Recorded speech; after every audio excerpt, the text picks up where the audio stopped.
Assalamualaikum warahmatullahi wabarakatuh. Kami dari kelompok 8 akan mempresentasikan tentang anti turunan. Pada pembahasan kali ini kami akan membahas tentang pertama definisi, kedua teorema, ketiga contoh soal, dan terakhir ada latihan soal. Sebelum masuk ke definisinya, saya akan menjelaskan tentang konsep dasar.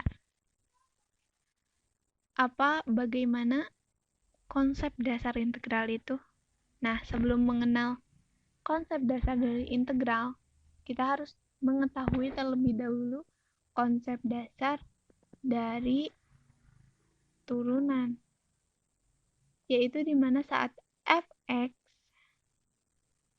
dan kita ingin mencari tahu turunan atau f aksen x-nya, maka itu disebut turunan. Sedangkan saat kita mengetahui f aksen x dan ingin mengetahui fx, maka itu disebut integral. Contoh, kita mengetahui fx sama dengan 8x kuadrat plus 12x. Nah, kita akan mencari f aksen x-nya yaitu 16x plus 12. Nah, itu yang disebut turunan. Sedangkan yang disebut integral itu saat kita mengetahui fungsi turunan,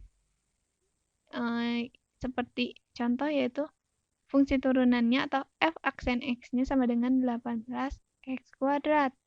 Maka kita akan mencari fungsi asalnya, yaitu 6x pangkat 3. Nah, hal tersebut yang dinamakan integral. Selanjutnya definisi. Definisi anti turunan. Apa sih anti turunan itu? Anti turunan merupakan proses integrasi yang akan menghasilkan anti turunan, di mana jika pada proses diferensiasi menghasilkan turunan, maka pada proses integrasi akan menghasilkan anti turunan. Selanjutnya yaitu anti turunan. Biasa juga disebut integral tak tentu, di mana memiliki rumus dasar seperti berikut. Integral tak tentu dari fx terhadap x adalah fx ditambah bilangan konstan,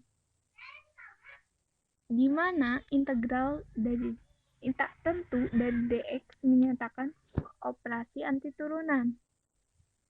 Fx merupakan fungsi integral, yaitu fungsi yang dicari anti turunannya, dan terakhir ada konstanta. Selanjutnya yaitu secara teori, di mana anti turunan secara teori yaitu suatu fungsi f disebut anti turunan dari fx apabila f aksen x sama dengan fx, di mana semua x anggota dari I. Sekian dari saya, pemaparan selanjutnya akan dijelaskan oleh teman atau rekan saya. Teorema pertama itu ada aturan pangkat. Jadi integral x pangkat r dx itu bisa menjadi x pangkat r plus 1 per r plus 1 plus c dengan syarat r tidak sama dengan min 1. Lalu untuk contoh soal pertama, integral x pangkat 4 dx. Penyelesaiannya, integral x pangkat 4 dx itu sama dengan 1 per 4 plus 1 x pangkat 4 plus 1 plus c sama dengan 1 per 5 x pangkat 5 plus c. Untuk soal kedua, integral 1 per x pangkat 2 dx, penyelesaiannya menjadi integral x pangkat min 2 dikatasin sama dengan x pangkat min 2 plus 1 per min 2 plus 1 sama dengan x pangkat min 1 per min 1. Dan hasil akhir menjadi min 1 per X.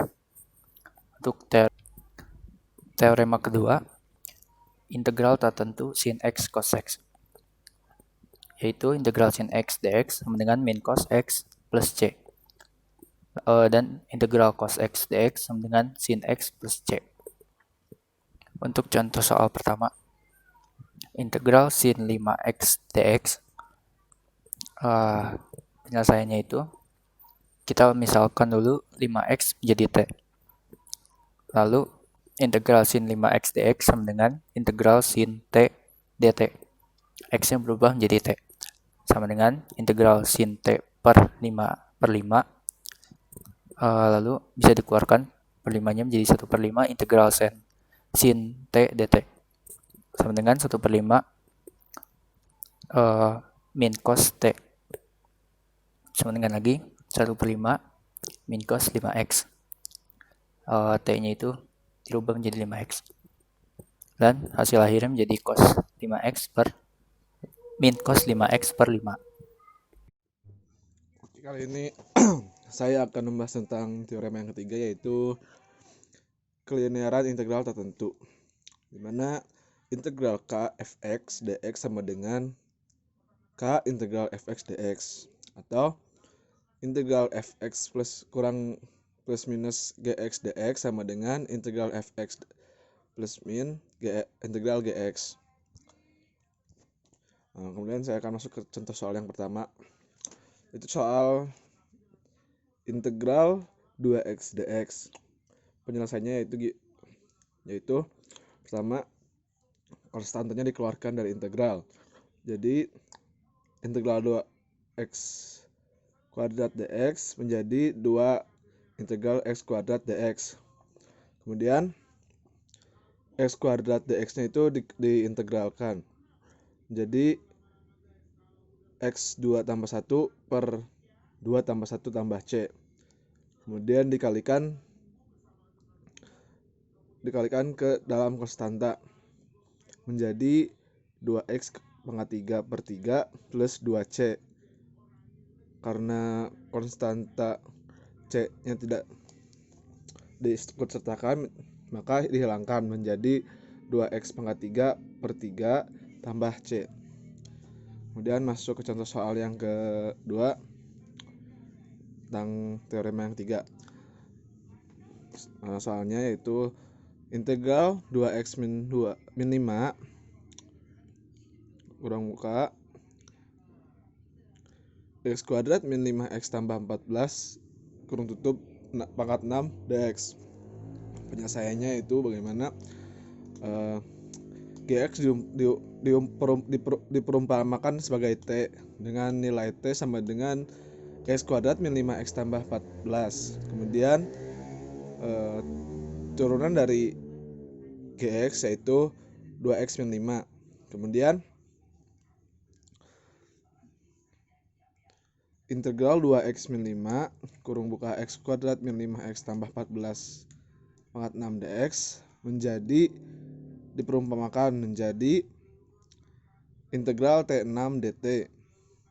Kemudian dimasukkan rumus integral menjadi T7 per 7. Nanti langsung masukkan saja nilai T yang diumpamakannya menjadi x kuadrat min 5x tambah 14 pangkat 7 per 7. Oke, di sini ada metode substitusi ya. Agar kita lebih paham apa itu metode substitusi, kita coba dengan contoh soal untuk menjelaskannya. Nah, di sini ada 2 contoh soal. Sebelum kita menyelesaikan permasalahan ini, kita lihat dulu pola soalnya. Soal nomor 1 di sini kita bisa lihat di sini ada dua persamaan kan. Kita sebut saja di sini persamaan sebelah kiri dan persamaan sebelah kanan. Persamaan sebelah kiri ini dia tidak memiliki pangkat atau dia sama dengan 1.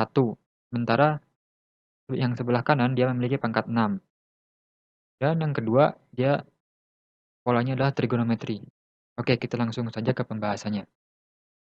Nah, di sini kita bisa lihat rumus dari metode substitusi, yaitu integral kotak n kali segitiga dx sama dengan segitiga dikali kotak pangkat n plus 1 per n plus 1 dikali f aksen kotak. Nah,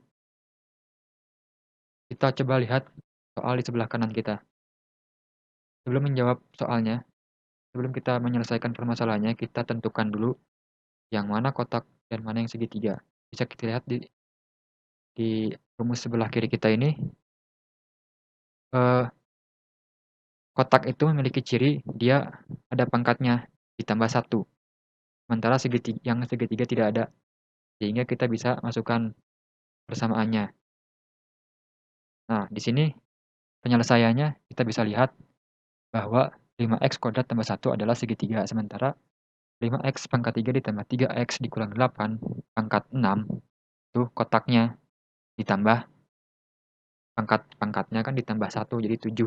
Nah, di sini untuk penyebutnya rumusnya seperti ini, n plus 1 ya, n plus 1 tadi ya 7 dikali f aksen kotak. Nah, f aksen kotaknya yang mana tadi? Yang ini kan. Nah, turunan dari persamaan ini bisa kita dapatkan adalah hasilnya ini, 15x kuadrat ditambah 3. Nah, kita operasikan saja. Nih, di sini kan ada kesamaan bentuk ya, nih yang 5x kuadrat ditambah 1 dan 15x kuadrat ditambah 3. Dia sama-sama merupakan persamaan kuadrat. Maka kita bisa coret hasilnya adalah di sini bisa kita tulis sebenarnya 1 dan 3. Jadi 1/3. Nah, di bawah ini ya, 1/3. Kita operasikan saja. Maka hasilnya bisa kita dapat di bawah ini. Oke, gampang kan? Gampang. Soal kedua. Nah, konsepnya sama. Kita tentukan dulu mana kotaknya dan mana segitiganya. Kotaknya adalah dia yang persamaannya memiliki pangkat. Nah, di sini kita sebut saja persamaan di sebelah kanan kita ini. 1 plus cos x. Kita sebut ini sebagai kotak dan sin x-nya sebagai segitiga. Karena dia tidak memiliki pangkat kan, sementara yang ini punya 4. Nah, sin x itu tadi kan ini segitiga dikali kotaknya ini kan per cos x tambah n plus 1, n-nya 4 ditambah 1 sama dengan 5 per n plus 1 jadi 5 udah. Nah, f aksen kotak kita bisa dapatkan bahwa turunan dari 1 plus cos x adalah min sin x. Kita operasikan maka hasilnya ini. Oke, selanjutnya ada aturan integral parsial.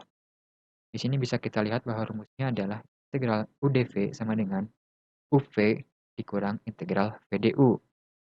Seperti biasa, kita gunakan latihan soal untuk menjelaskannya. Nah, di sini ada 2 soal ya, sama trigonometri dan yang biasa. Kita langsung saja ke pembahasannya. Nah, di sini integral UdV sama dengan UV dikurang integral VdU memiliki syarat di mana U-nya itu sama dengan Fx. Sehingga du sama dengan Fx dikali x. dv-nya itu sama dengan gx per dgx dx. Sehingga v-nya itu integral v. Nah, kita lihat contoh soalnya. Ini x sin x dikali dx. Kita tentukan dulu mana u-nya. U-nya di sini adalah x. V-nya bisa kita lihat kan di syaratnya, di kondisinya bahwa v sama dengan integral v. Maka integral dari sin x itu sama dengan min cos x dikurang integral VdU. V integral V tadi berapa kan? Min cos x. Du berarti turunan dari U, turunan dari U. U-nya berapa? X. Turunan dari X sama dengan 1. Kita operasikan saja, maka hasilnya seperti ini. Min X cos X ditambah sin X plus C. Oke, kita lanjut ke soal nomor 2. Nah, sama aja konsepnya sebenarnya. Kita tentukan mana U-nya, mana dv-nya. Di sini U-nya adalah 2x. 2x kan. V-nya adalah integral dari V, yaitu integral dari 3x plus 4 tambah 5. Integralnya hasilnya adalah ini, per 18, 3x tambah 4 pangkat 6. Dikurang integral dari V ya, ini sama, kita ulang. Kita masukin lagi. Dikali du-nya turunan dari 2x adalah 2. Jika kita operasikan, maka hasilnya adalah ini. Nah, ini 1/9 dapat dari mana? Dari 2x dikalikan dengan 1/18. Nah, 189 itu dari mana? 1/89 itu didapat dari, kita operasikan dulu 1/18 dikali 2. Maka kan hasilnya 1/9. 1/9 dikali 9-nya, untuk penyebutnya 9 dikali 7 nih. Ini sama kayak tadi ya, metode substitusi dikali 7 dikali 3. 3-nya dari mana? 3-nya dari turunan dari 3x plus 4. 3. Dijumlahkan saja 9 kali 7 kali 3 hasilnya 189. Nah, jadi hasilnya seperti ini. Oke. Nah, sekian saja penjelasan materi anti turunan dari kelompok kami. Mohon maaf bila ada kesalahan. Assalamualaikum warahmatullahi wabarakatuh.